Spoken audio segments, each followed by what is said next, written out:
যে পদ্ধতির মাধ্যমে এই দুটিকে মোকাবিলা করা যায় সেটি হচ্ছে best tips in anal fisher. It is very important to maintain a diet. এই টিপসগুলি সাধারণভাবে মেনটেন করেই আমরা কিন্তু ফিশারের ক্ষেত্রে কনজারভেটিভ ম্যানেজমেন্ট চালিয়ে যেতে পারি এবং যথেষ্ট বেশি পরিমাণের ক্ষেত্রে খুব ভালো আমরা আউটকাম পাই।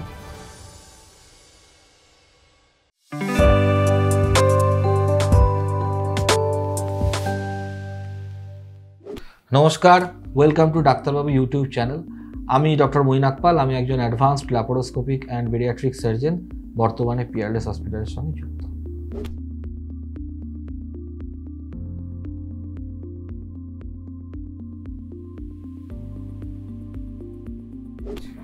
অ্যানাল ফিশারের ক্ষেত্রে যে 5টি টিপস খুব গুরুত্বপূর্ণ সেটি বলার আগে অ্যানাল ফিশার কী জন্য হচ্ছে সেটি জানা খুব গুরুত্বপূর্ণ এবং সেটি হচ্ছে মূলত দুটি কারণে। একটি হচ্ছে অ্যানাল স্ফিংটারের এক্সেসিভ টোন বা স্প্যাজম এবং সেকেন্ড হচ্ছে কনস্টিপেশন। সুতরাং যে পদ্ধতির মাধ্যমে এই দুটিকে মোকাবিলা করা যায় সেটি হচ্ছে best tips in anal fisher. First হচ্ছে সিজ বাথ, অর্থাৎ লিউকওয়ার্ম ওয়াটারে 10 মিনিট করে বসা এবং এটি দিনে মিনিমাম 3 বার করা উচিত। এর ফলে স্ফিংটার রিল্যাক্সেশন হয়। সেকেন্ড হচ্ছে কিছু এজেন্ট, ফার্মাকোলজিক্যাল এজেন্ট ক্রিম হিসেবে পাওয়া যায় যেগুলি স্ফিংটার রিল্যাক্সিং এজেন্ট হিসেবে কাজ করে এবং এগুলিও দিনে অ্যাডিকুয়েটলি 3 বার আফটার সিজ বাথ ইউজ করা উচিত। 3 নম্বর হচ্ছে ল্যাক্সেটিভ, অর্থাৎ যার মাধ্যমে স্টুল সফট থাকে সেরকম কোনো ওষুধ রেগুলার বেসিসে খাওয়া উচিত।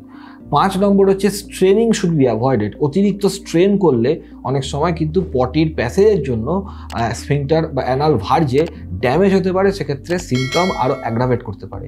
এবং 5 নম্বর যে টিপস সেটি হচ্ছে ডায়েট।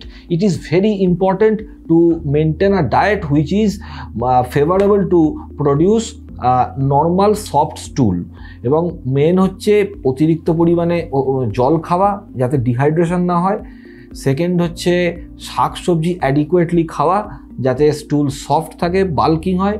এবং থার্ড হচ্ছে স্পাইসি ফুডকে যতটা সম্ভব অ্যাভয়েড করা। সুতরাং এই টিপসগুলি সাধারণভাবে মেনটেন করেই আমরা কিন্তু ফিশারের ক্ষেত্রে কনজারভেটিভ ম্যানেজমেন্ট চালিয়ে যেতে পারি এবং যথেষ্ট বেশি পরিমাণের ক্ষেত্রে এর খুব ভালো আমরা আউটকাম পাই।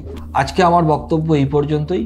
এই বিষয়ে ফার্দার জানতে আমাদের এই ডাক্তারবাবু ইউটিউব চ্যানেলটিকে সাবস্ক্রাইব করুন এবং ফার্দার এই বিষয়ে কথা বলতে নিচে দেখানো ফোন নাম্বারের সঙ্গে কন্ট্যাক্ট করুন। নমস্কার, ধন্যবাদ, ভালো থাকবেন, সুস্থ থাকবেন।